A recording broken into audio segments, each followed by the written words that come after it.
আলহামদুলিল্লাহ 2026 সালে রমজানের ঈদের ঘোষণা চাঁদ দেখা গিয়েছে।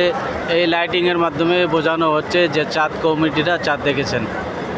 আলহামদুলিল্লাহ শুক্রবার দিন সকালে ঈদের নামাজ হবে মক্কা হারাম শরীফে, বিভিন্ন জায়গাতে হবে। মধ্যপ্রদেশের মধ্যে চাঁদ দেখা গিয়েছে, মক্কাতে চাঁদ দেখা গিয়েছে। এটা লাইটিংয়ের ব্যবস্থার মাধ্যমে ঘোষণা জানিয়ে দিয়েছে। মক্কা এই স্থানটা হলো মক্কা হারাম শরীফ গড়ি টাওয়ার, মক্কা হারাম শরীফ গড়ি টাওয়ার।